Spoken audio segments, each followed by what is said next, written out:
नमस्कार, मैं कृष्णकांत राय आप लोग को गुरु टारगेट में स्वागत है। आज मैं भारतीय संविधान का एक चैप्टर लेकर आया हूँ जो है भारतीय संविधान का विकास। तो आज हम लोग इसमें देखेंगे कि भारतीय संविधान का विकास किस तरह होता है और होते होते यह संविधान कितना बड़ा संविधान बन जाता है। तो इस चैप्टर के बारे में आज हम लोग देखते हैं भारतीय संविधान का विकास।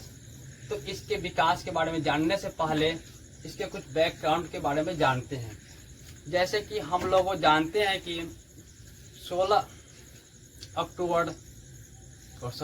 31 दिसंबर 1600 ईस्वी को ईस्ट इंडिया कंपनी की स्थापना की गई थी और यह ईस्ट इंडिया कंपनी का मुख्य उद्देश्य था पूर्वी देशों की ओर जाकर व्यापार करना। किंतु 1757 ईस्वी की लड़ाई तथा 1764 ईस्वी के बक्सर के युद्ध को अंग्रेजों के द्वारा जीत लिए जाने के बाद भारत पर कंपनियों के द्वारा शिकंजा कस लिया जाता है और इसके तहत कुछ नियम या कानून बनाए जाते हैं जो समय समय पर एक्ट पारित किए गए हैं। जो एक इस प्रकार है जिस एक्ट के बारे में हम लोग पढ़ेंगे। तो प्रथम एक्ट है 1773 ईस्वी का रेगुलेटिंग एक्ट। तो इस एक्ट के तहत कुछ काम किए गए थे। यह प्रथम काम था कंपनी पर संसदीय नियंत्रण। अब जो है कंपनी के ऊपर ब्रिटिश सरकार का संसद के माध्यम से नियंत्रण किया जाने लगा। यह ब्रिटिश सरकार द्वारा उठाया गया प्रथम कदम था जो कंपनी के द्वारा भारत पर शासन किया जाएगा और इसमें संसद के द्वारा निर्णय लिया जाएगा। तो इस 1773 ईस्वी के रेगुलेटिंग एक्ट के तहत गवर्नर की जगह गवर्नर जनरल पद दिया गया। जो बंगाल के गवर्नर थे उसको गवर्नर जनरल के नाम से जाना जाना लगा और इसमें 4 सदस्य हुआ करते थे। एक गवर्नर जनरल और 4 अन्य सदस्य हुआ करते थे। कुल मिलाकर 5 सदस्य थे। तो यह गवर्नर जनरल को सहायता करने के लिए 4 सदस्य को बनाया गया था। यह 4 सदस्य के द्वारा किसी भी निर्णय के लिए इसे वोटिंग किया जाता था। जब ये दोनों के मत में 2-2 के बराबर हो जाया करता था तो गवर्नर जनरल जिस तरफ अपना मत देते थे उसका बात माना जाता था। किंतु जब एक तरफ 3 फूट जाता था और जिसमें गवर्नर जनरल था उसमें 2 था तो इस स्थिति में गवर्नर जनरल की बात जो था वह नहीं चलता था। जहाँ पे बहुमत के लिए 3 वोट की आवश्यकता था तो 3 जिस तरह भी फूट जाया करता था उसकी बातों को मान लिया जाता था। अब जो 1774 ईस्वी में कोलकाता में सुप्रीम कोर्ट की स्थापना किया गया था। अब 1773 ईस्वी के रेगुलेटिंग एक्ट के तहत 1774 ईस्वी में ठीक उसके 1 वर्षों के बाद कलकत्ता में एक सुप्रीम कोर्ट की स्थापना किया जाता है। इस सुप्रीम कोर्ट के प्रथम मुख्य न्यायाधीश सर एलिजा इम्पे थे। 3 अन्य न्यायाधीश भी थे जो थे चैम्बर्स,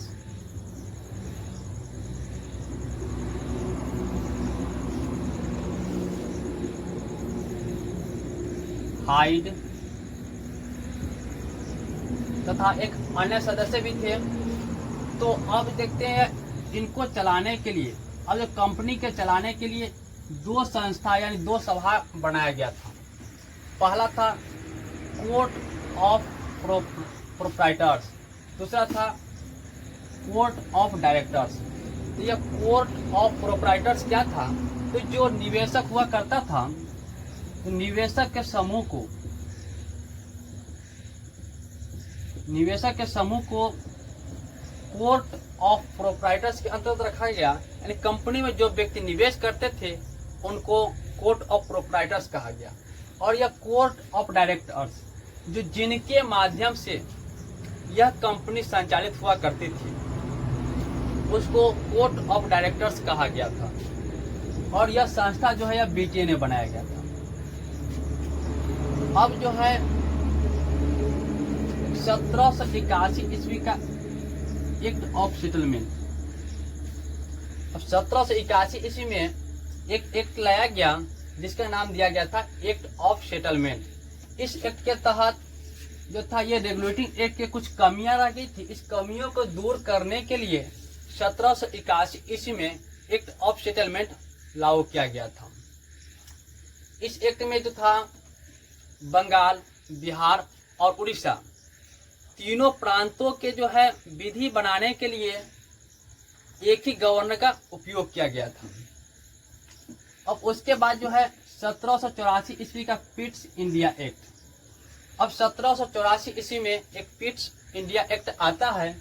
इस एक्ट के तहत कोर्ट ऑफ डायरेक्टर्स और बोर्ड ऑफ कंट्रोल, अब 1784 ईस्वी के पिट्स इंडिया के एक्ट के तहत दो सभा का निर्माण किया गया था, दो संस्था बनाया गया था। एक था कोर्ट ऑफ डायरेक्टर्स जो पहले से ही था और उसको एक बनाया बोर्ड ऑफ कंट्रोलर। अब तो कोर्ट ऑफ डायरेक्टर्स को तो हम पहले देख चुके हैं। यह क्या था, जो कंपनी को संचालित करता था, वह सदस्य जो कंपनी को संचालित क्या करता था उसको कोर्ट ऑफ डायरेक्टर्स कहा गया था। अब यह कोर्ट ऑफ कंट्रोलर, यानी कहने का मतलब यह उत्पन्न होता है कंट्रोलर। कंट्रोल मतलब कंपनी को जो कंट्रोल करता था उसको जो बोर्ड ऑफ कंट्रोलर कहा गया था। इसमें जो 6 सदस्य हुआ करता था, बोर्ड ऑफ कंट्रोलर में 6 सदस्य हुआ करता था और कोर्ट ऑफ डायरेक्टर्स में 24 सदस्य हुआ करती थी। अब गवर्नर जनरल के अधिकार में वृद्धि की। अब जो है गवर्नर जनरल के अधिकार में कुछ वृद्धि किया गया। इससे पहले हम लोग देखे थे जिसमें 4 सदस्य थे, यहाँ पे जो था गवर्नर जनरल के पद में कुछ कम वृद्धि यानी कुछ ह्रास हो गया था। अब जो इसमें कुछ वृद्धि की, अब जो है पदों को घटाकर 3 कर दिया। इससे पहले जो सदस्य जो 3-4 था उसमें से एक घटा दिया गया, अब 3 कर दिया गया था। अब 3 यानी एक गवर्नर जनरल था और दूसरा 2 अन्य सदस्य हुआ करती, तो टोटली मिलाकर जो 3 सदस्य हुआ करता था। अब जो है गवर्नर जनरल को निर्णय लेने में कुछ आसान हुआ करता था। अब जो गवर्नर जनरल किसी एक को जब अपने तरफ मिला लिया करते थे तो उधर ऑटोमेटिक जो है जो उड़ जाता था 1+1 2। तो जिस तरफ गवर्नर जनरल का वोटिंग हो जाता था उसका निर्णय पास हो जाता था। आप देखते हैं 1786 ईस्वी का संशोधन अधिनियम। तो 1786 ईस्वी में एक संशोधन अधिनियम या संशोधन एक्ट लाया गया। इस एक्ट में कुछ काम किया गया था, जैसे कार्नवालिस के संबंध में लाया गया यह अधिनियम था। तो यह 1786 ईस्वी में जो संशोधन अधिनियम लाया गया था, यह जो विशेषकर कार्नवालिस के लिए लाया गया था। यह कार्नवालिस एक काफी एक योग्य गवर्नर जनरल था। अब जब गवर्नर जनरल को मुख्य सेनापति घोषित किया गया, तो इससे पहले हम लोग देखते थे ये गवर्नर जनरल जो था वो कंपनी के जो प्रशासनिक क्षेत्र में ये तो काम करते थे, लेकिन अब जो है 1786 के संशोधन अधिनियम के तहत अब जो है गवर्नर जनरल को मुख्य सेनापति भी बना दिया गया। अब जो यह सैनिक प्रशासन भी बन गया। अब जो सैनिक भी सब इसके अंदर में हुआ करती थी। कंपनी का मालिक तो थे ही, लेकिन अब जो है यह सैनिक का भी सेनापति कहे जाने लगे और यह निर्णय जो लिया करते थे वह निर्णय जो श्रेष्ठ निर्णय हुआ करता था। और परिषद के निर्माण को रद्द करने का अधिकार दिया गया। अब किसी भी तरह का परिषद में अगर निर्णय लिया जाता है तो उस निर्णय को गवर्नर जनरल के माध्यम से रद्द किया जा सकता है। क्योंकि अगर गवर्नर जनरल को वह निर्णय अगर उस निर्णय से असंतुष्ट हो तो उस निर्णय को वह रद्द कर सकता था। अब हम लोग देखते हैं 1793 ईस्वी का चार्टर एक्ट। अब 1793 ईस्वी में चार्टर एक्ट आया। इस एक्ट के तहत कंपनी के शासन को 20 वर्षों के लिए बढ़ा दिया गया। तो हम लोग जानते हैं कि शुरू में जो है कंपनी को मात्र 15 वर्षों के लिए जो कंपनी चलाने के लिए बात कही गई थी, किंतु वह धीरे धीरे बढ़ाते बढ़ाते अब यहाँ तक पहुँच गए। अब 1793 ईस्वी के चार्टर एक्ट के तहत 20 वर्ष के लिए कंपनी का जो है अधिकार और बढ़ा दिया जाता है। अब है कंपनी के कर्मचारियों का वेतन भारतीय राजस्व में से देने की व्यवस्था की। अब जो है कंपनी में जितने भी कर्मचारी कार्य करेंगे, कार्यरत होंगे, सभी कर्मचारियों को जो वेतन मिलेगा या पेंशन मिलेगा वह भारतीय राजस्व में देने की बात की गई। तो यह प्रश्न पूछा जाता है कि किस एक्ट के तहत कंपनी का या ईस्ट इंडिया कंपनी के कर्मचारियों को वेतन भारतीय राज व्यवस्था से दिए जाने की बात कही गई थी। तो वह था 1793 ईस्वी का चार्टर एक्ट। अब देखते हैं बंगाल के गवर्नर जनरल को बंबई तथा मद्रास के पर्यवेक्षण का अधिकार दे दिया गया। अब जो है बंगाल के गवर्नर जनरल को बंबई तथा मद्रास के गवर्नर जनरल को पर्यवेक्षण कर सकते थे। अब हम लोग देखते हैं 1813 ईस्वी का चार्टर एक्ट। अब जो है ठीक 1793 ईस्वी के बाद अगला चार्टर एक्ट आता है, वह 1813 ईस्वी का चार्टर एक्ट। तो इस एक्ट के तहत भी 20 वर्षों के लिए कंपनी के शासन को बढ़ा दिया गया। अब यहाँ पे देखें 1793, अब 1793 में जब 20 ऐड करेंगे तो 1813 आ जाते हैं। तो 1813 ईस्वी में फिर एक एक्ट लाया गया और इस एक्ट के द्वारा भी कंपनी का शासन को 20 वर्षों के लिए बढ़ा दिया जाता है। अब देखते हैं ये चार्टर एक्ट के तहत कुछ और काम होते हैं, जैसे व्यापारिक एकाधिकार समाप्त कर दिया गया। अब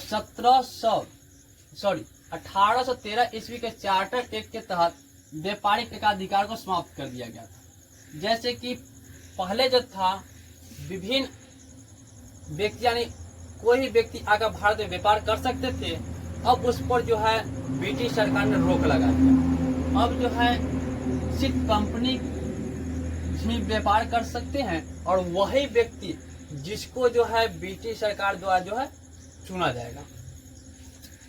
अब यहाँ पे चाय और चीन, तो चाय और चीन क्या था, तो ये कंपनी जो है या ब्रिटिश सरकार जो किसी व्यक्ति को भारत के पड़ोसी देश चीन के साथ चाय का व्यापार कर सकते थे, किंतु भारत में वह व्यापार नहीं कर सकते थे।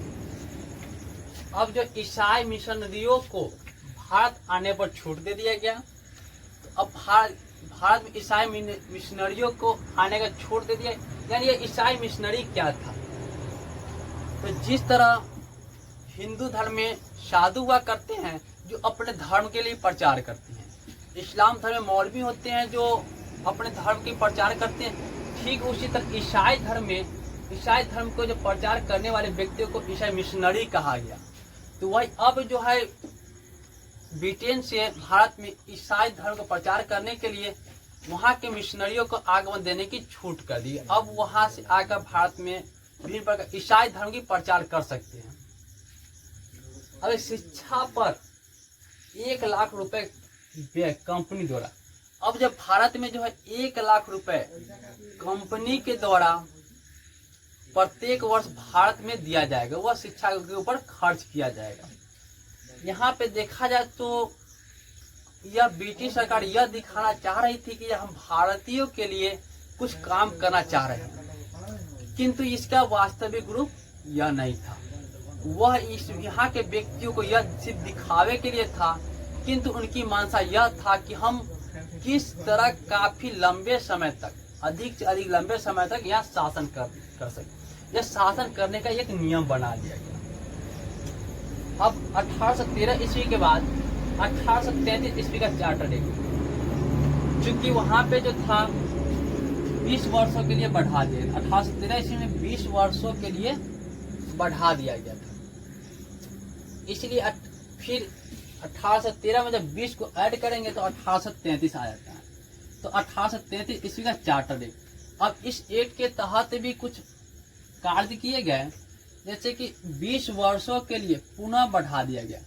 अब जो 1833 ईस्वी में जब एक चार्टर एक पारित हुई, तो इसके बाद फिर से पुनः जो कंपनी के अधिकार को 20 वर्षों के लिए बढ़ा दिया जाता है।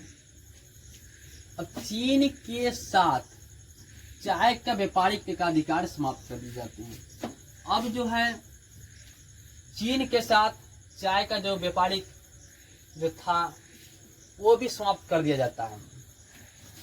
तो जब प्रश्न पूछा जाएगा कि ब्रिटिश सरकार ने किस संशोधन यानी क्या किस एक्ट के तहत पूर्णतः व्यापारिक एकाधिकार को समाप्त कर दिया गया, तो 1833 ईस्वी का चार्टर एक्ट। चूंकि यहाँ पे हम लोग देखे थे 1813 ईस्वी का चार्टर एक्ट, इसके तहत जो था चीन के साथ जो था चाय के व्यापारिक एकाधिकार को समाप्त नहीं किया था, किंतु 1833 ईस्वी के एक्ट के तहत पूर्णतः एकाधिकार समाप्त कर दिया। अब जो चाय के व्यापार जो चीन के साथ हुआ करता था उसको भी इन्होंने बंद कर दिया गया।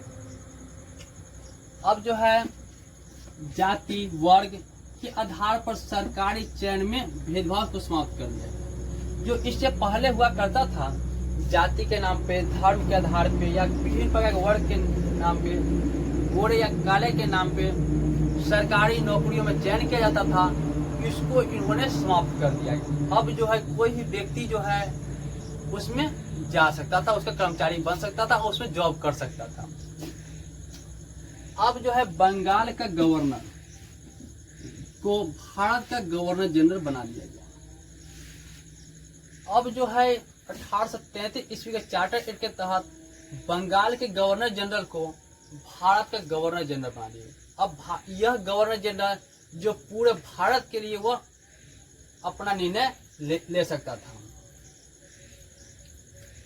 अब परिषद में एक विधि सदस्य का भी निर्माण किया गया। अब 1833 ईस्वी के चार्टर एक्ट के तहत एक विधि सदस्य भी बनाया गया, और यह विधि सदस्य प्रथम विधि सदस्य थे वो मैकाले थे, लॉर्ड मैकाले। यानी विधि सदस्य अब जो यह विधि यानी नियम या कानून बनाने के लिए एक सदस्य बनाया गया जो था मैकाले।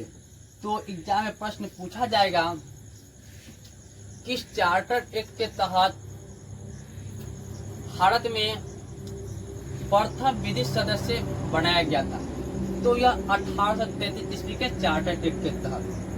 या प्रथम विधि सदस्य कौन थे, तो वह थे लॉर्ड मैकाले। क्योंकि यह मैकाले यह व्यक्ति काफी अधिक चर्चित रहा, क्योंकि यह बहुत से कुछ ऐसे कार्य किए जिसके लिए चर्चित रहा। तो अब देखते 1843 इसमें एलन बरो द्वारा दास प्रथा को समाप्त किया गया। अब 1843 ईस्वी में एलन बरो के द्वारा यह दास प्रथा को समाप्त कर दिया। तो 1853 ईस्वी का चार्टर एक्ट। तो इस एक्ट के तहत कोर्ट ऑफ डायरेक्टर्स का सदस्य की संख्या 24 से घटाकर 18 कर दिया गया था। और आधिकारिक प्रतियोगी परीक्षा की शुरुआत। अब किसी व्यक्ति को जो है अधिकारी बनने के लिए परीक्षा की शुरुआत की गई थी। किस एक्ट के तहत, तो वह 1853 ईस्वी के चार्टर एक्ट के तहत परीक्षा की शुरुआत की गई थी। अब विधि सदस्य का पूर्ण दर्जा। अब जो है जो विधि सदस्य जो होगा उसकी पूर्ण रूप से दर्जा दे दिया गया था। यहाँ पे हम लोगों ने देखा था विधि सदस्य जो थे, एक प्रथम विधि सदस्य वो मैकाले थे, लेकिन उस समय जो था पूर्ण दर्जा प्राप्त नहीं था। किंतु उसके बाद 1853 ईस्वी जो चार्टर एक्ट आई, इस एक्ट के तहत जो है पूर्ण दर्जा की प्राप्ति हुई। अब 1898 ईस्वी का चार्टर अधिनियम। तो 1857 ईस्वी के क्रांति से पहले जितने भी नियम बनाए गए थे वह एक्ट के नाम से जाना जाता था। क्योंकि इससे पहले जो भारत में जो शासन किया जाता था वह कंपनी के माध्यम से किया जाता था, किंतु 1857 ईस्वी के क्रांति को जीत लिए जाने के बाद अब जो है भारत की सत्ता सीधे ब्रिटेन की क्राउन के हाथों में चली जाती है। जब उसके क्राउन के हाथों में चली जाती है तो अब जो यह एक्ट के नाम बदल कर वो अधिनियम कर देते हैं।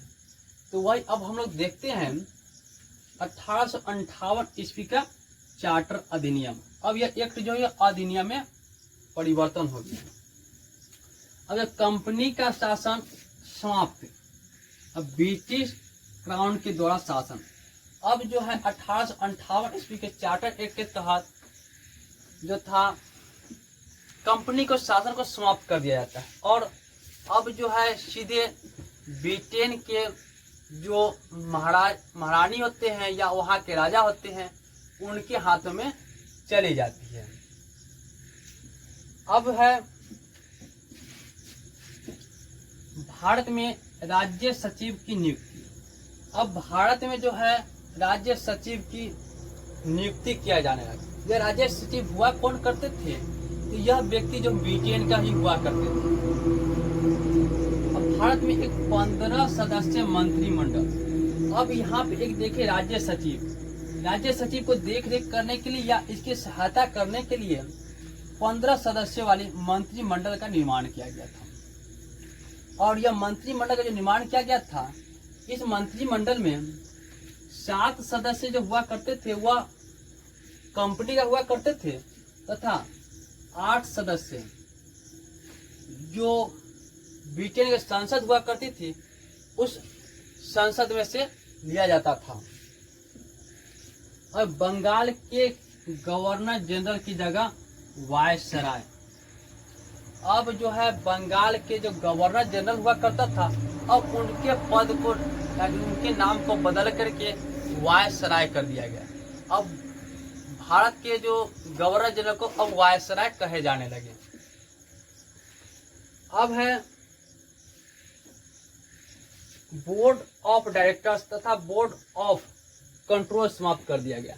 1858 ईस्वी के चार्टर अधिनियम के तहत बोर्ड ऑफ डायरेक्टर्स तथा बोर्ड ऑफ जो कंट्रोल हुआ करता था उस पद को समाप्त कर दिया गया। इसी पद के जगह पे यहाँ पे जो लाया गया था सचिव का पद, जो बोर्ड ऑफ डायरेक्टर्स और बोर्ड ऑफ कंट्रोल का जगह ले लिया गया था। तो एक बार हम लोग फिर से पुनः रिकॉल कर लेते हैं। तो हम लोग देखते हैं 1773 ईस्वी का रेगुलेटिंग एक्ट। अब इस एक्ट के तहत जो है संसदीय नियंत्रण लागू कर दिया जाता है और बंगाल अब गवर्नर की जगह गवर्नर जनरल नाम दे दिया गया।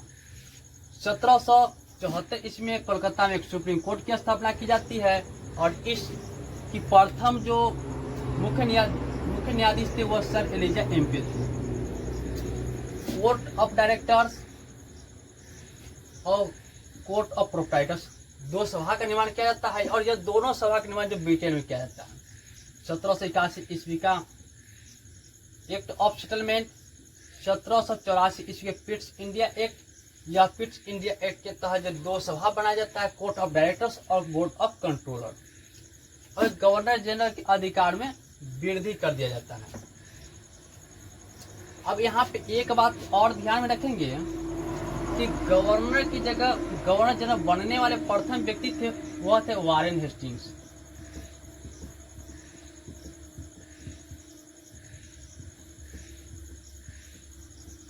तो बंगाल का प्रथम गवर्नर जनरल वारेन हेस्टिंग्स थे। और 1786 ईस्वी का संशोधन अधिनियम अब यह खासकर कॉर्नवालिस के लिए लेकर लाया गया था और इसको जो कॉर्नवालिस को जो मुख्य सेनापति घोषित कर दिया गया था। अब 1793 ईस्वी का चार्टर एक्ट कंपनी का जो शासन जो 20 वर्षों के लिए बढ़ा दिया जाता है और कर्मचारियों को जो वेतन देने की भारतीय राजस्व से देने की बात की जाती है। अब बंगाल का गवर्नर जनरल बम्बई तथा मद्रास के गवर्नर जनरल का पर्यवेक्षण करने का अधिकार दे दिया गया है। अब 1813 ईस्वी का चार्टर एक्ट अब इसमें भी पुनः 20 वर्षों के लिए बढ़ा दिया जाता है और यहाँ पे व्यापारिक एक अधिकार को समाप्त कर दिया जाता है। सिर्फ चाय का जो है व्यापारिक अधिकार सिर्फ चीन के साथ छोड़ दिया जाता है। ईसाई मिशनरियों के भारत आने पर छूट दे दिया जाता है। शिक्षा पर 1 लाख रुपए जो है खर्च करने की बात कही जाती है। 1833 ईस्वी का चार्टर एक्ट, इसमें भी पुनः 20 वर्ष जो कंपनी के अधिकार को बढ़ा दिया गया है और चीन के साथ जो व्यापारिक जो संबंध था उसको भी समाप्त कर दिया जाता है। जाति, वर्ग, आधार आदि के नाम पर जो बात की जाती है वह भी सरकारी भेदभाव को समाप्त कर दिया जाता है। बंगाल का गवर्नर जनरल को भारत का गवर्नर जनरल बनाया गया। तो भारत का गवर्नर जनरल बनने वाले प्रथम व्यक्ति थे लॉर्ड विलियम बेंटिंग।